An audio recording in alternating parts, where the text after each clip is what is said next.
Welcome to Ghouls Night Out with your hostesses, Brandy and Jody.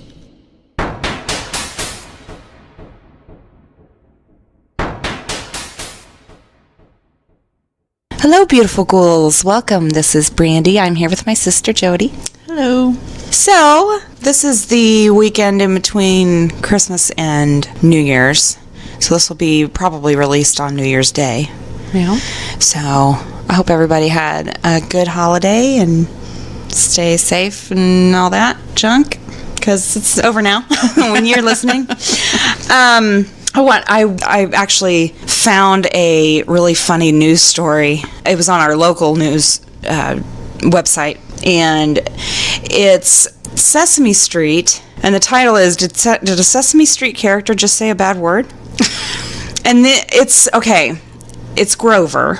Mm-hmm. So if you're familiar with Sesame Street, you know he's the blue guy with the weird nose. Yeah.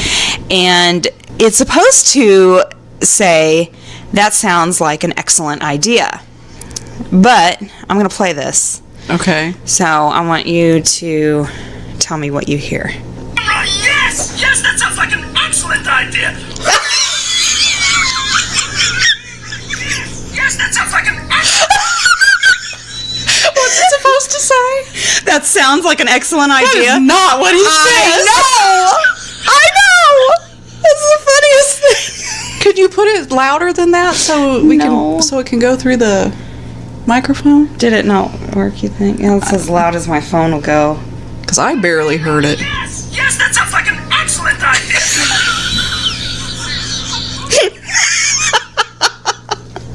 Maybe if I actually look it up on YouTube, it'll be louder. It sounds like someone is recording it like on their phone from their TV, so it's not very good sound quality. Let's see, Grover F-bomb. That is what he said. I know! Move the camera! Yes! Yes, that sounds like an excellent idea! Wait, what did Grover just say? Yes, that sounds like an excellent...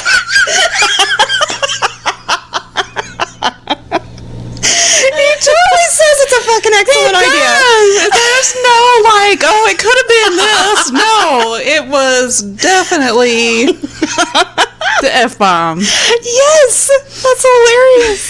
So I had to bring that up. So if you guys didn't hear that, I'm sorry, but Just look it up. Yeah, it's just YouTube, or search on YouTube, Grover drops F-bomb, and you'll find it. But it's hilarious, so I had to bring that up. Normally I don't do the news stories anymore, but yeah, that was hilarious.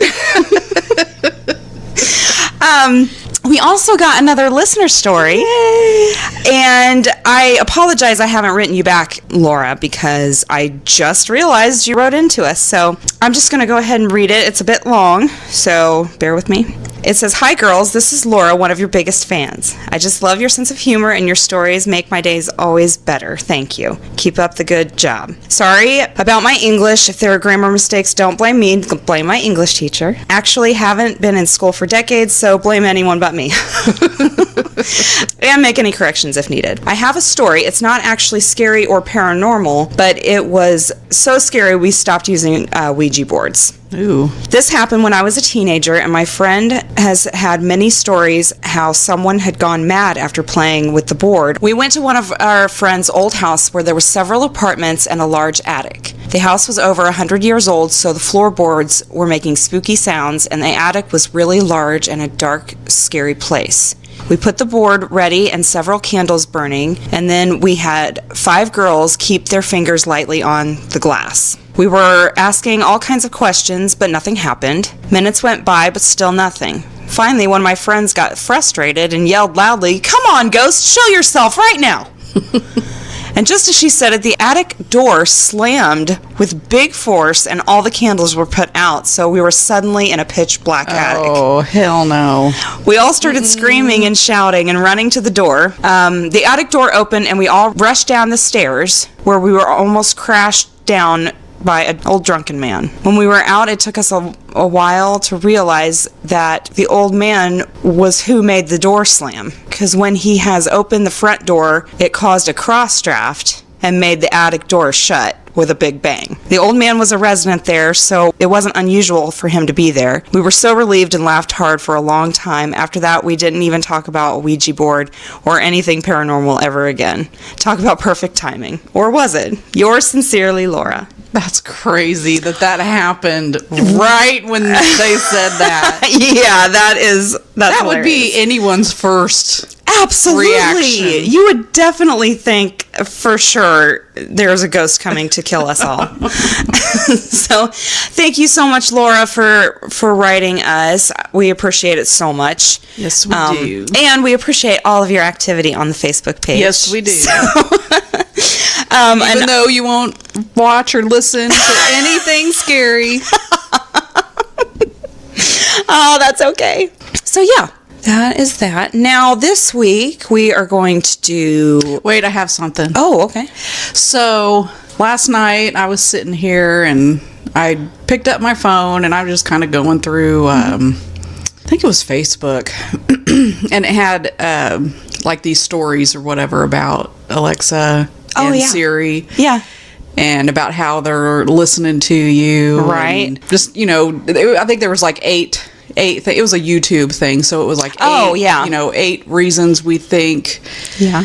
that they're gathering information and, Yeah. stuff like that. And as I'm sitting there listening to it, all of a sudden my Alexa turns on and says, "I'm gathering information." Shut the fuck up. She admitted it. And I'm like, Oh my God. the whole time I'm just like staring at her, and every time it says the word Alexa on the thing, I'm like looking. I was like, please don't say anything else. Please don't say. Oh my God. It scared the shit out of me. Oh my gosh.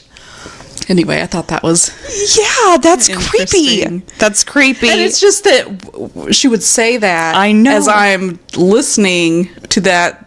Yeah. I'm just gathering information about what. Nobody told you to do that. They did. I think one of our stories, because you did. Yeah. You did that. And it did one of the stories that you did. It was the one. What did you just say? Because that's what reminded me of it. I didn't tell you to do that. Yeah.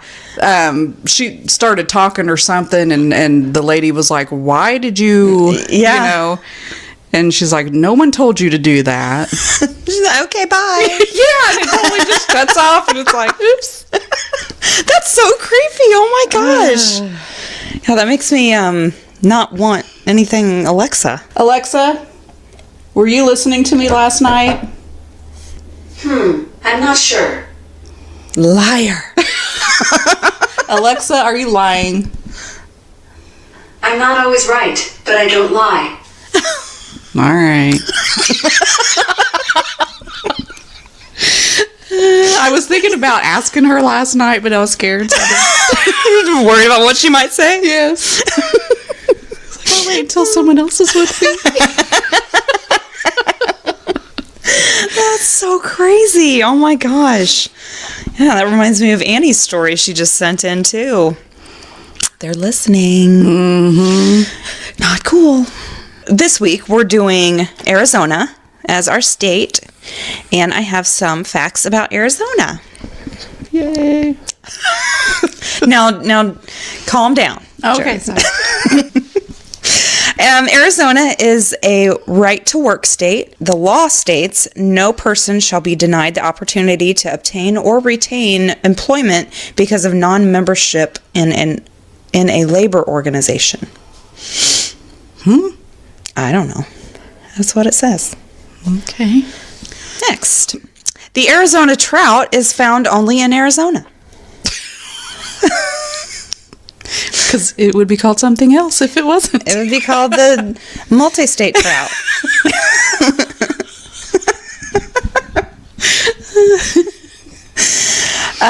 The saguaro cactus, I don't know if I said that right, blossom is the official state flower.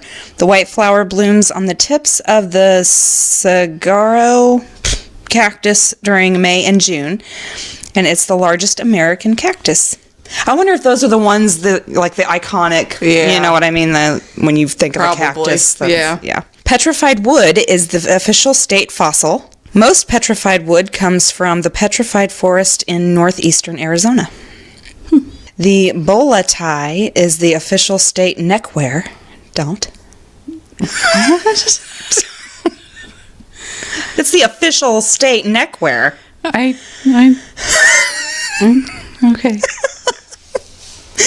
The Palo Verde is the official state tree. Its name means green stick, and it blooms a brilliant yellow gold in April or May. That sounds pretty. Mm-hmm. The cactus wren is the official state bird. It grows 7 to 8 inches long and likes to build nests in the protection of the thorny desert plants like the arms of the giant saguaro cactus. Turquoise is the official state gemstone. The blue-green stone has a somewhat waxy surface and can be found throughout the state. That's cool. Yeah, those are pretty. I don't know if I've ever seen real. I mean, I might have on jewelry or something, but like real turquoise. Yeah, I'm sure I have. I'm sure you have.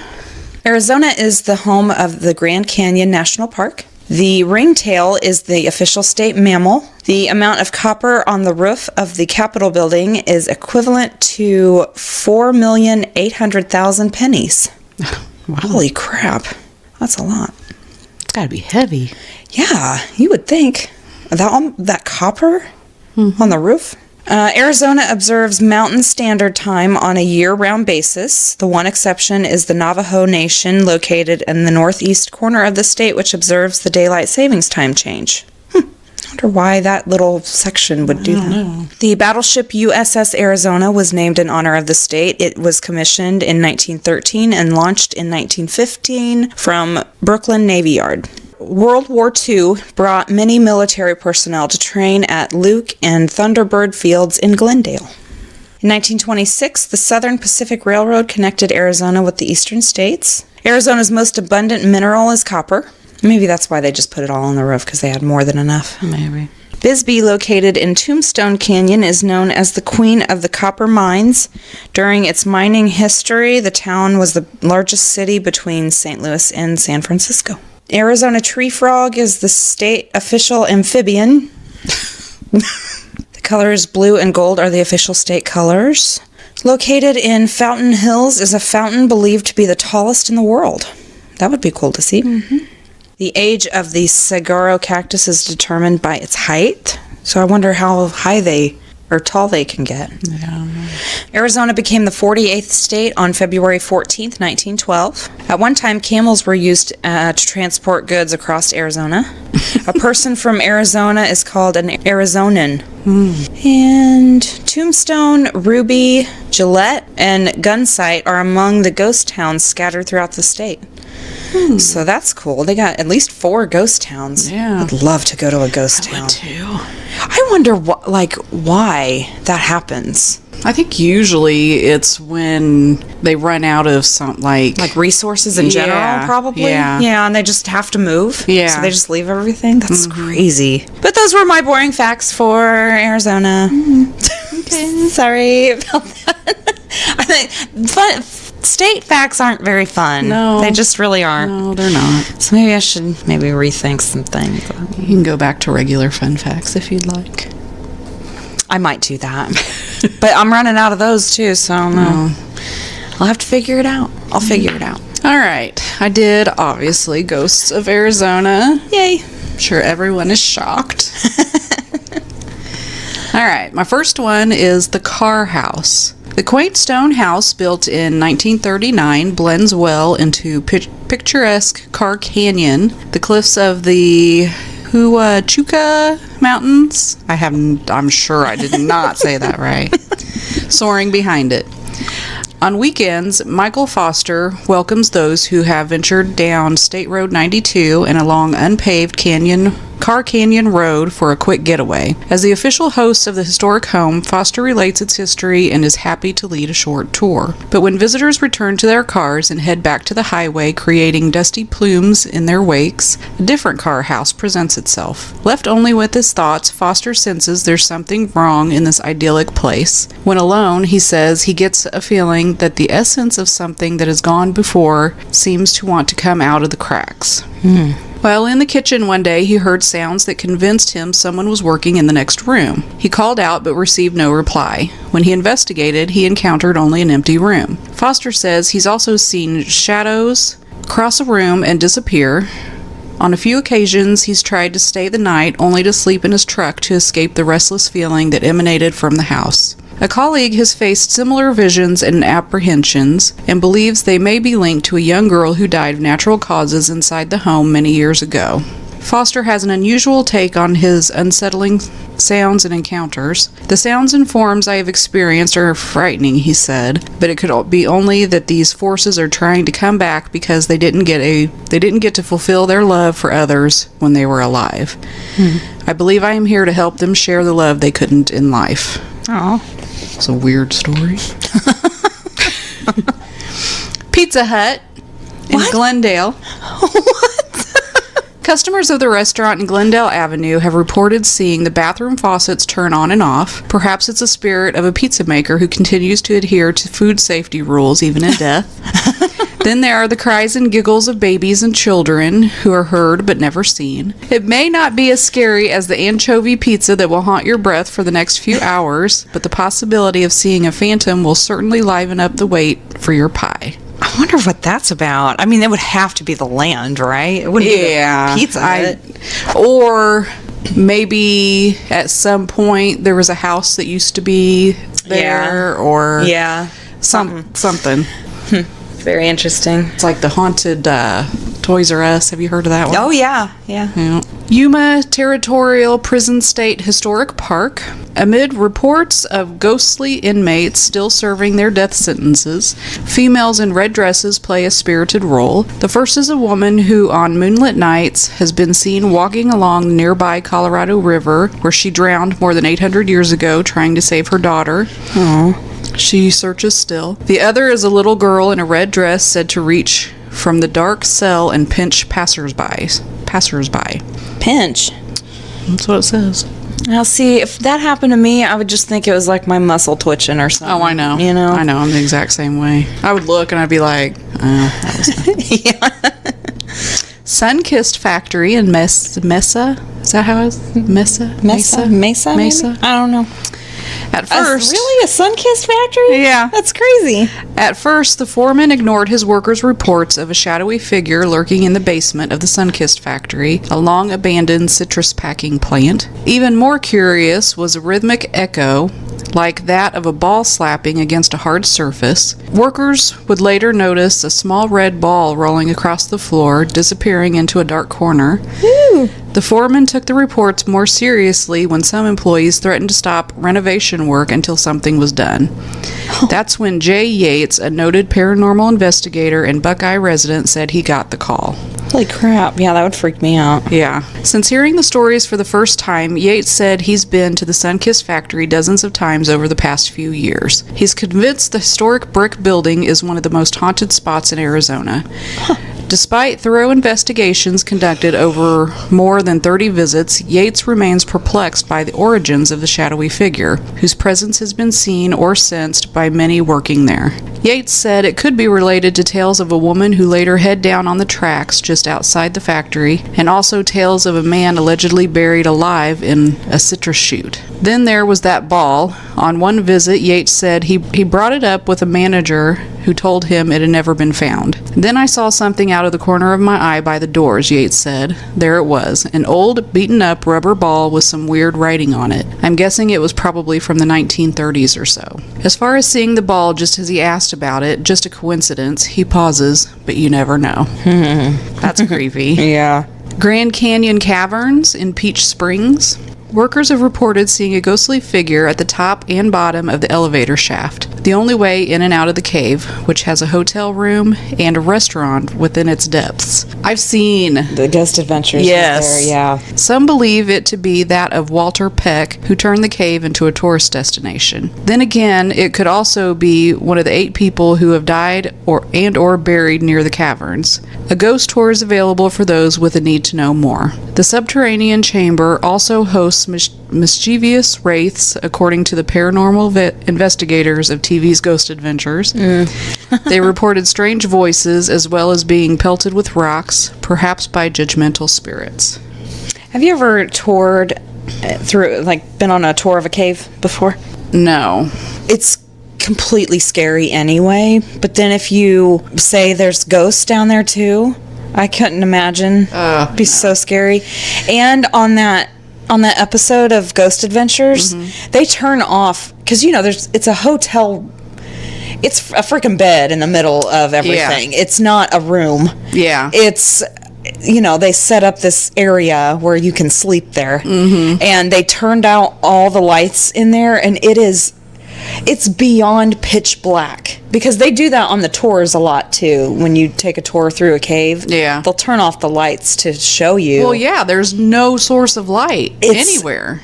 I mean, yeah, and it's the blackest. It's so dark. I mean, you can't see anything. So sleeping there is like out of the question. It's like that would be okay. So when you first turn off a light and it's really dark, Yeah. but then your eyes adjust and then you can Exactly. start seeing things. Right. Well, that's because there's light Yeah. somewhere. Right.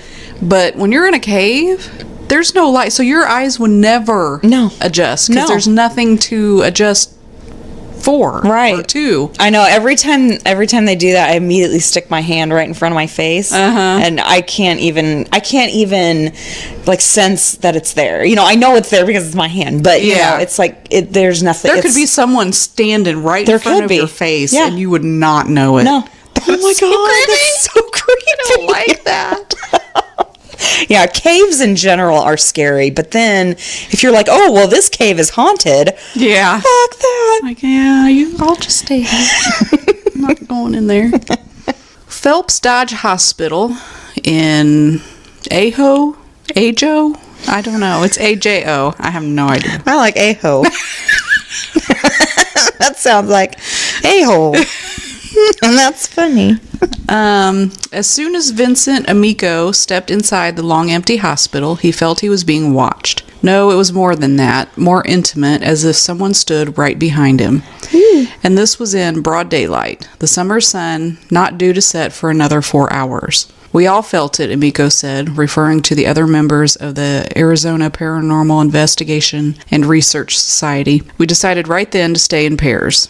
And so they did, even during bathroom and smoking breaks, Amico said of the 2013 visit. In his roughly 15 years as an investigator of the inexplicable, he's never felt such a strong presence upon walking in. Maybe it was the way the hospital seemed so ominous as they drove up, looming atop a small hill, or the way the howling wind rushed through cracks and broken windows as if the hospital were breathing. Amico tried to push the feeling away as he helped set up cameras, recorders, and other paranormal detecting equipment. After a walkthrough led by the owner, Amico and his wife Pamela checked several rooms, their shoes crunching along paint chips that littered the floor. Heading back down a hallway, the familiar crunch of footsteps came from an empty room they'd just left. Returning, Amico flung open the door to find the room was still empty. A short time later, he stood in front of a door at the top of a staircase and heard the now familiar crunch of footsteps coming up behind them. The door handle suddenly jiggled. Amico pushed down on the handle, expecting it to be locked. Instead, the door swung open again, revealing an eerie emptiness. Other instances still haunt him. He and his wife were the only ones in the dining room when Amico felt a strong poke to his backside. He saw a small, shadowy figure race across the hall, its point of origin impossible to figure. And in an empty pediatric room, a sensor-packed teddy bear placed by investigators suddenly switched on, its nose and paws lighting up as a soft melody chimed. In the ensuing days, as investigators pored over the video, recordings, and photos, they found no evidence of what they'd heard, seen, or felt. 2 subsequent trips to the hospital registered 0 on the ghost meter. I can't explain why that first trip was so different, Amico said. Then again, he said, paranormal findings always defy explanation. That's what makes them paranormal. Man, could you imagine like standing like at work or something in the middle of the day and feeling someone like standing right behind you and there's nobody there? Yeah, that would be so unsettling and just bizarre, just like in the middle of the day and you're doing whatever and you just There have been times when I've been somewhere and it would feel like someone was behind me or what. So you'd look and you're like, okay, no one's there. Yeah. And then you would still feel it though, and then you would look, you keep Yeah. looking, but there's no one ever there. Yeah. Yeah, I don't like that. It's creepy. Brunkow Cabin in Tombstone. Only ruins remain of the modest adobe home 8 miles southwest of Tombstone that had more blood spilled around it than most movies with chainsaw in the title. At least 20 people are said to have died here by violent means in the late 19th century. Among the first was Frederick Brunkow, a German engineer who struck gold nearby and built the cabin in 1858. His employees, believing occult powers helped him locate precious ore, stabbed him in the stomach with a rock drill and threw him down his mine shaft. That was just the first of many cabin residents to meet an untimely death. Given the homicidal history, it's no surprise that the property is said to be haunted. That's crazy. People are disgusting. I know. Anyway. Wickenburg. The town's frontier roots are no more plain than at the Vulture Mine, home of the Hanging Tree, where quick justice was meted out to those accused and hastily convicted of stealing gold. No surprise then that ghosts are said to be still hanging around and very unhappy about circumstances. But an ethereal being not too far away seems to be in better spirits. Elizabeth Smith, Wickenburg's first African-American innkeeper, may still be welcoming visitors to the Hasayampa building, which once housed her hotel. Julie Brooks, an executive director of the town's Chamber of Commerce, said she felt a presence as soon as she walked into the building this summer, one more comforting than frightening. I could sense a presence. We all could, Brooks said. It was very inviting. Whatever it was wanted us to be there. For 6 weeks over the summer, Brooks visited almost daily during a renovation. Each night, lights were flipped off and doors shut. Yet when crews returned the next day, a light or two was on, or doors were open. The few people who had keys swore it wasn't them, Brooks said. I came to think it was Elizabeth, she said. It was her telling us we were welcome, that she was happy to have us.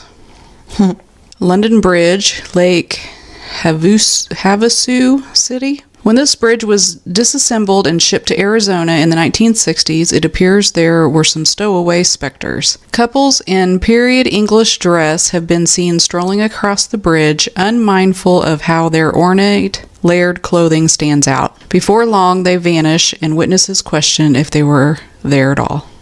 Man, I would love to see that. I know, that would be so cool. I know. From a distance. Yeah. I wouldn't want to be close. But. No. Orpheum Theater in Phoenix. The elegant and historic theater is home to what may be Arizona's best supporting ghost. Maddie has been seen strolling the balcony, and any performance that can draw a spirit out of her eternal rest must be considered exceptional. Other wraiths have allegedly appeared on stage and disturbed performers, though that is also a handy way to explain miscues or forgotten lines. Tubac Golf Resort. The club is home to the historic Otero Ranch House, where staff members have reported several visits from the boogeyman. Oh.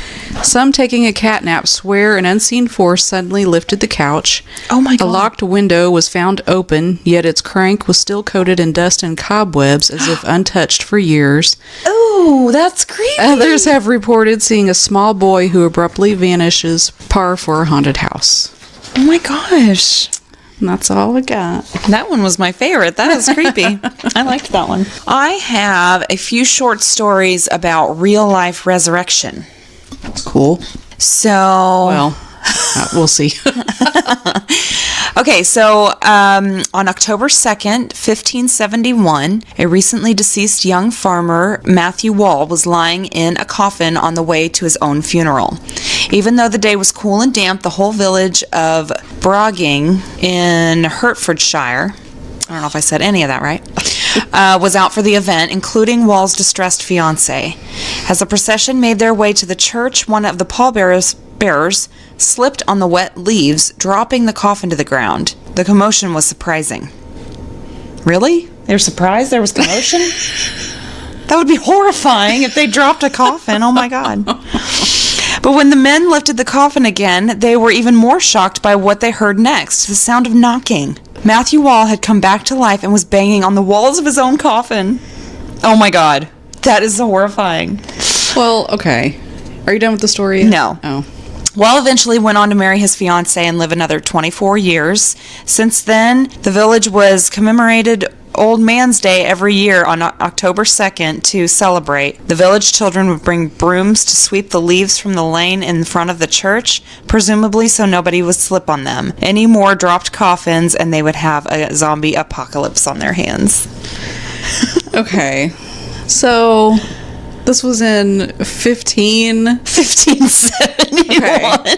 First, there's no way he was dead. No. They just thought he was because Yeah. they have no idea what they were doing back then.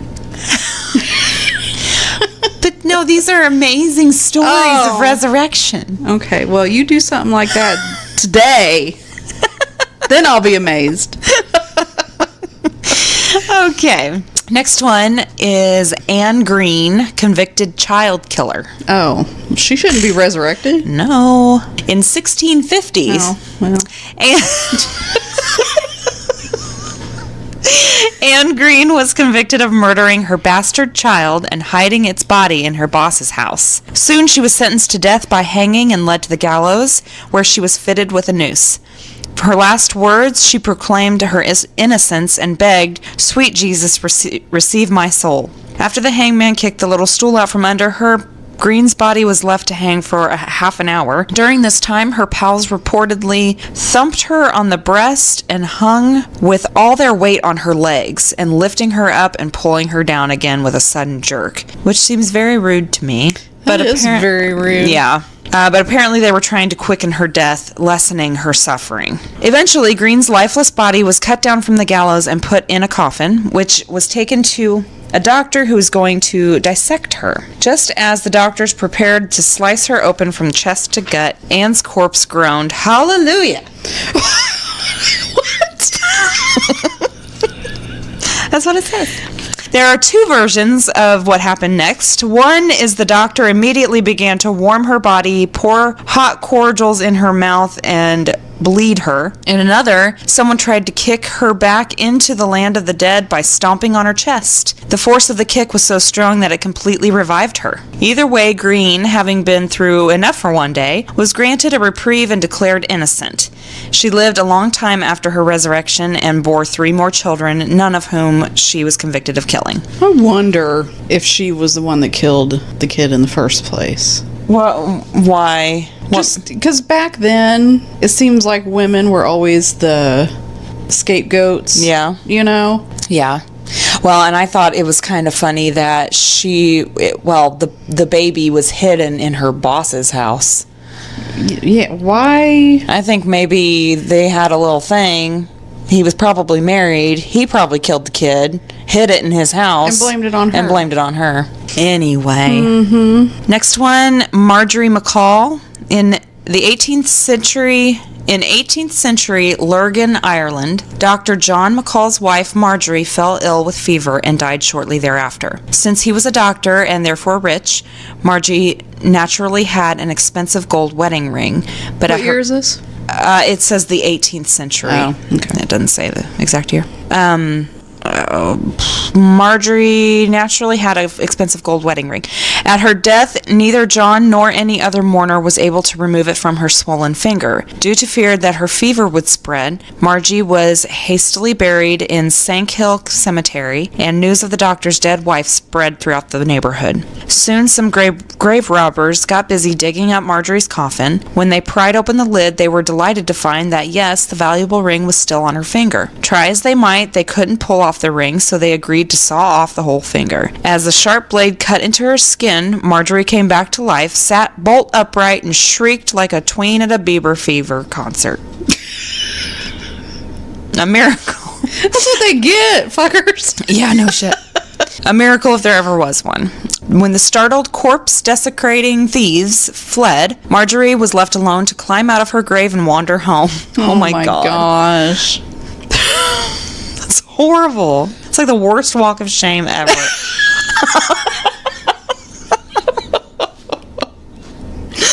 Oh. Across town, her widower, Dr. John, was boozing with some relatives, sorrowful at the loss of his wife, but also pumped about his newfound bachelorhood. When he heard... What? It's just what it says. I'm just reading it. I copied and pasted all this. I printed these off a long time ago, so I don't even remember where I got these from. Probably Ranker. That's where I usually get them. Anyway, when he heard a gentle rapping on the chamber door, he opened it to find his dead wife, extra creepy and all wrath-like in her burial robes and bloody from the old saw to the finger ordeal. The shock was too much for the doctor. He instantly dropped dead on the floor and was buried in the grave Marjorie just vacated. Oh my gosh!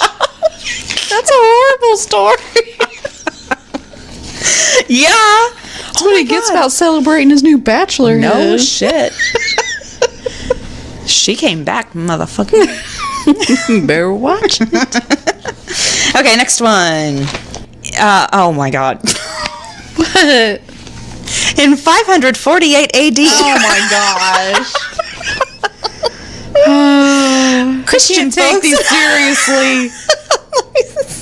Oh my gosh, they're all like this. Ooh, I have one in 2011. Hold on. Okay. I got a couple more. Okay. Christian folks in Iona, Scotland wanted to build a chapel near the ancient burial ground. Man, in 548 AD, there's ancient burial grounds? What the hell? The problem was, no matter what they did, the work they constructed was destroyed each night, so they had to start all over again the next day. Eventually, a guy named Columba got into his head that if they buried someone alive in the foundation, they would be able to finish building the chapel. What? You know, that's how they thought in 548 AD. And I'm going to assume that he didn't volunteer. Well, this is with a promise that his soul would be saved. Oh. A monk named Like anyone Or- freaking knows. Stupid. A monk named Oren, Columba's son or brother, volunteered to be buried alive, and so he was. When that dirty work was done, the folks above ground finished the chapel. After some time, Columba started to miss Oren, so he opened the burial pit again. Or one day, the dead and back to life Oren shoved his face up through a wall and began to talk. He said, "There's no such great wonder in death. There is no hell as you suppose, nor heaven that people talk about." When Oren began to try to escape his grave in the foundation, Columba flipped out and shoved him back down again, quickly covering the pit with earth. Or he had Oren's body removed and buried somewhere else on the grounds, his own brother or son. I don't know, that didn't really make sense. And they knew he was buried alive. They volunteered him to do it. So that's not really resurrection, right? No. Okay, that one sucked. Sorry again. Next one. In life, Catholic monk Thomas A. Kempis wrote The Imitation of Christ, which everyone agrees was a pretty good publication. Sometime after his death in Zwolle in 1471, church authorities began to think Thomas would be a good saint. They exhumed his body with plans to go forward with his canonization, but were bummed to find scratch marks inside the coffin lid and splinters embedded beneath Thomas's nails. Despite the holy miracle of his resurrection after death, Thomas was denied canonization and never became a saint. Well, that's kind of rude. Yeah. They were like, "Oh, well, you were buried alive. Sorry, you don't qualify." That sucks. Our bad.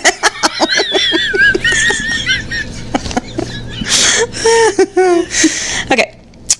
This one, April 2011. After getting into fisticuffs, that's what it says, with his own brother, 65-year-old Niswi Hawk sustained injuries so bad that not even a ventilator machine would revive him. Doctors at Penang, Malaysia Hospital did CPR on his body for 45 minutes, but at around 11 a.m. they gave up and pronounced him dead. Two and a half hours later, Ing started to breathe again. That's it. Oh. 2.5, he was dead for 2.5 hours and then he just started breathing again.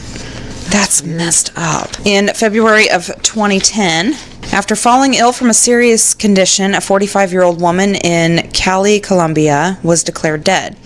Staff at a medical clinic signed her death certificate, and her body was transferred to a funeral home to be prepared for her burial. Just as a worker went to inject her lifeless limbs with formaldehyde preserve, the woman miraculously began to breathe and move again.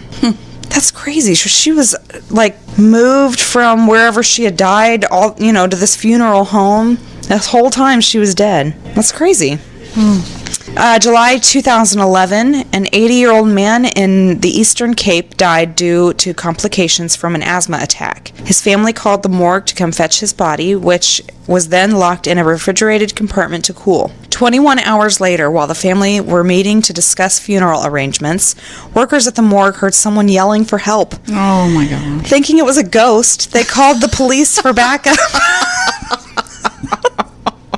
Upon their arrival, the cops released the reanimated corpse of the old man who was very nearly scared to death. Yeah. Oh my God, That would be poor horrible. guy. Oh, my gosh, that would be horrible. 80 years old, too. Damn it. You think you've seen everything by then. It's like, just kill me, please. Oh, poor guy. Okay. 2009, during a cesarean section delivery in a Kuwait City hospital, the woman in labor was pronounced dead. Her grief-stricken husband was handed her death certificate along with their new baby, who was born with birth defects. Aww. The would-be mother's body was whisked off to the morgue, where it was locked up with the hospital's other losses for the day. 2 hours later, the woman was struck with life again, but in a very dark, very cold place. She screamed and banged on the doors of the deep freezer until a worker finally heard her. Upon her release, the woman's husband was called back to the hospital to return her death certificate, which he was not allowed to keep as a souvenir. I don't think he'd want that. You wouldn't think so. Oh my gosh, could you imagine obviously the poor woman has been through shit. Yeah. But so is the husband, you know? I mean, that would be a hell of an emotional roller Yes, coaster it of a day. would. June 2009, a man called an ambulance when his 84-year-old wife fainted. The emergency service doctor declared the woman dead and sent her to the morgue. She lay deceased for several hours in line waiting to be embalmed and whatnot. But then the Holy Spirit hopped into her again. Morticians noticed the woman's body bag moving and unzipped it to find her vital functions were all working again. So crazy. And there's like no explanation. It's just like, oh, well, sorry, just kidding. Oops, we made a mistake. Clerical error. I mean, that's crazy. All right. When Scottish theologian, oh, bless you, John Scotus, bless you, died of apoplexy. Apoplexy. Epilepsy? Apoplexy. Oh. It's APOPLEXY. Apoplexy. Epilepsy? I don't know either. We are not doctors. No. Okay. In November of 1308, in Cologne, Germany, he was buried in a tomb in the chapel of the Franciscan Church. Some years later, his vault was opened again, and Scotus was found outside of his coffin. After his resurrection from the dead, he had tried hard to open the tomb from the inside, to no avail. His hands were torn and covered in blood, and he was dead. Aww. Again. That's horrible. I know. And this is my last one. This is Grigory Rasputin. You heard about Rasputin? Kinda. Last podcast on the left did a series about him. Oh, did they? Yeah.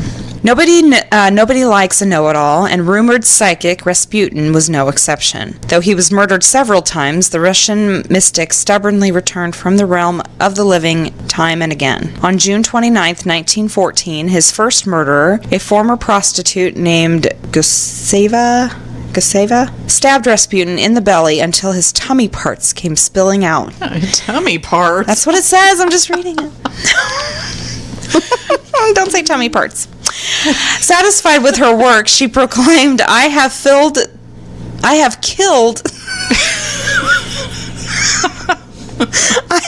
the Antichrist. But he came back.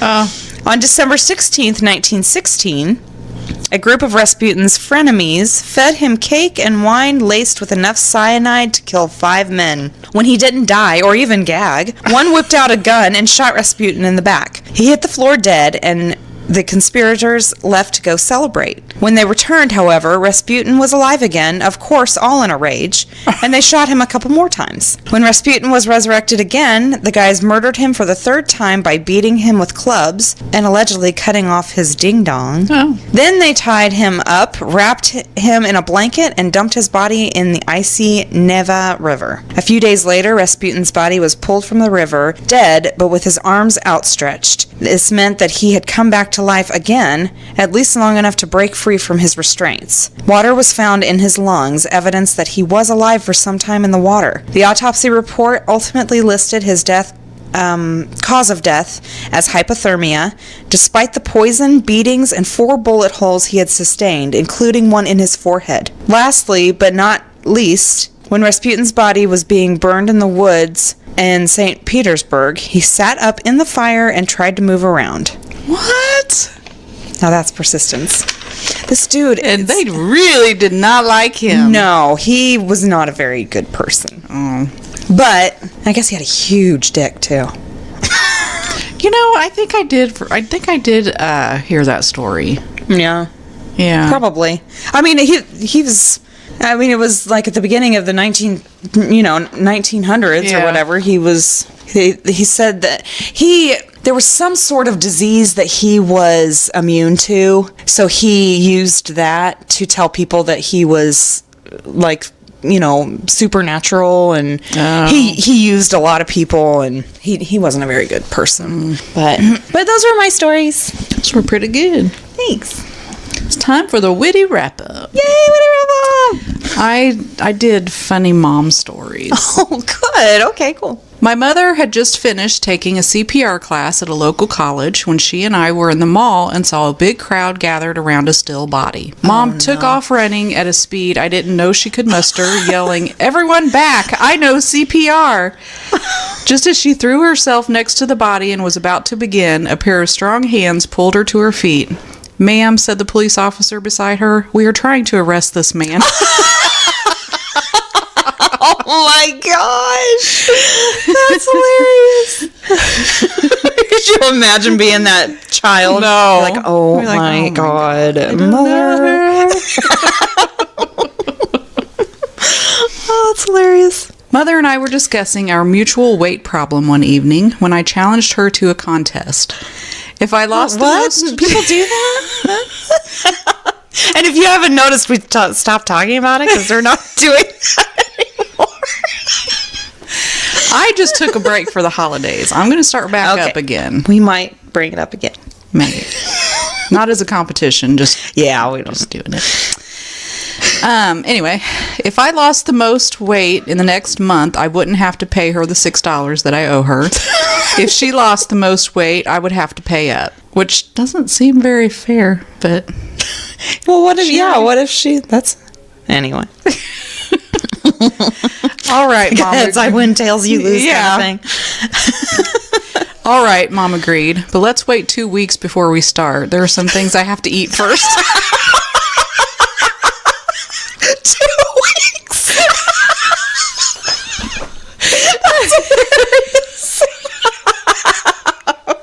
That doesn't sound like us at all. Oh, no. Not at all. No, we just extended our diet like 3 months. So we were like, And then at the end, we're like, oh, no. this sucks. I'm not doing this anymore.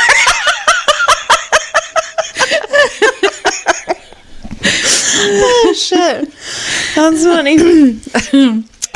My friend Emily and her mother bumped into an old family acquaintance on the street. "Is this your daughter?" the woman asked. "I remember her when she was this high. How old is she now?" Without pausing, Emily's mom said 24. Emily, 35, nearly fainted on the spot. When the woman left, Emily asked her mom why she told such a whopper. "Emily," her mom replied, "I've been lying about my age for so long, it suddenly dawned on me that I have to start lying about yours too." I feel like, oh shit, I can't have a daughter that's almost older than me. Oh, that's funny. Keep making that face and it's going to freeze that way, was what my mom used to say to us kids. I knew times had changed recently when she caught my sister scowling and warned, keep making that face and you're going to need Botox. Oh, that's funny. Mom had a small decorative windmill in her yard. A storm broke one of the blades, causing the windmill to shake violently. Dad announced that he would take care of it and rebalance the windmill by snapping off the opposite blade. Watching him, Mom remarked, I hope I never break a leg.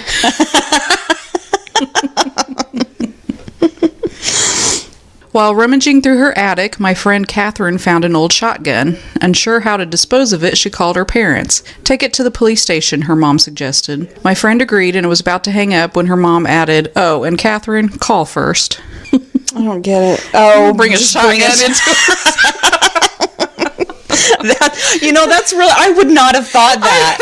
I'd be like, hey, I got this. And immediately go to jail. Yeah, or get shot. Yeah, no shit. Oh my God. Yeah, I would not have thought to call. Thank God for mothers, right? Mm-hmm. Oh wait, I am a mother. I should think about those things. That's funny. You probably would if you were telling your kid to Probably. do something, but Yeah. if you were doing it yourself, you'd be like, It'd be all right. fine. My cousin was in love and wanted to introduce his bride-to-be to his hypocritical mother. But in order to get an unbiased opinion, he invited over 3 other female friends as well, and didn't tell his mom which one he intended to marry. Oh, no. After the 4 women left, he asked his mother, can you guess which one I want to marry? The one with the short hair. Yes, how'd you know? Because that's the one I didn't like. Oh my gosh, it's awful. That's so true, though. Yes. I can't tell the difference between a rose and a dandelion, so when it came time to fix up my garden, I had no clue which plants to keep and which ones to remove. Until, that is, my mother gave me this handy tip. Pull them all up. If it comes back, it's a weed.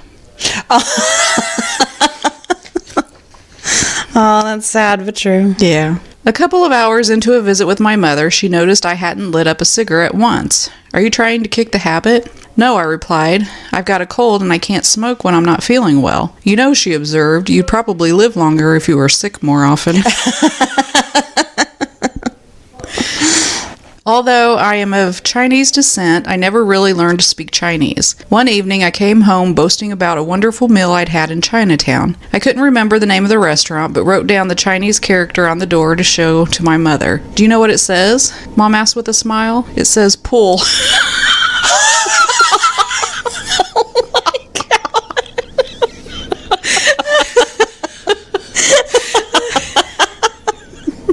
That's hilarious.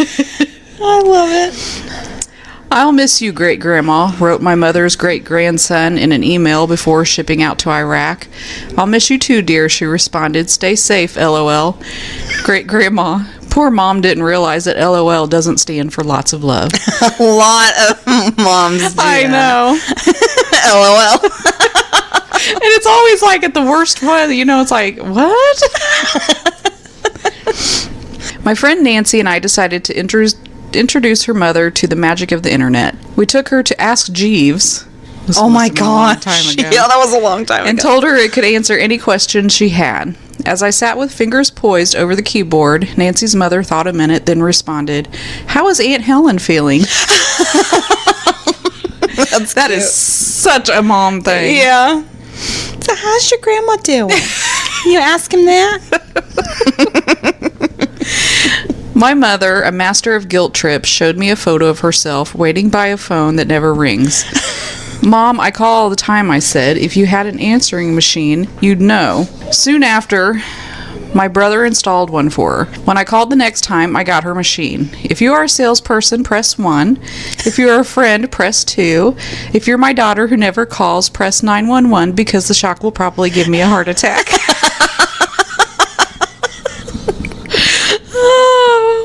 But I was sound asleep when the telephone jarred me awake. Hi, it was my peppy mother-in-law. She proceeded to rattle on about the busy days she had ahead and all the things that awaited her the rest of the week. Mom, I interrupted, it's 5 a.m. Really? What are you doing up so early? Oh, that's funny. My mother began getting calls from men who misdialed the similar number of an escort service. Mom, who had had her number for years, asked the telephone company to change the organization's number. They refused. The calls kept coming day and night. Finally, Mom began telling the gentleman who called that the company had gone out of business. Within a week, the escort service voluntarily changed its number. That's one way to do it. Yeah. My mom moved into a new condo, and I went to visit for a couple of days. Searching for a coffee cup one morning, I sighed. It seems like I'm always looking for something in your kitchen. That's good, Mom said. When I looked confused, she explained, because when you know where to look, it's time to go home. As we pulled into the parking lot, we saw a couple of people looking under the hood of their car. Concerned, Mom wandered aloud. Concerned, Mom wandered. Why can't I say that word? Wondered? Concerned, Mom wondered aloud, do you think they have a flat tire?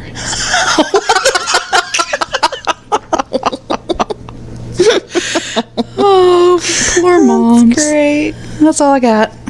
Okay, well, thank you guys again so much for listening. We really appreciate it. Email us your stories, take a cue from Laura. And, you know what? Doesn't matter what it is. We want to hear it. ghouls-night-out-podcast@gmail.com. Look us up on Facebook. And have a happy new year. And we will talk to you next week. Later. Bye.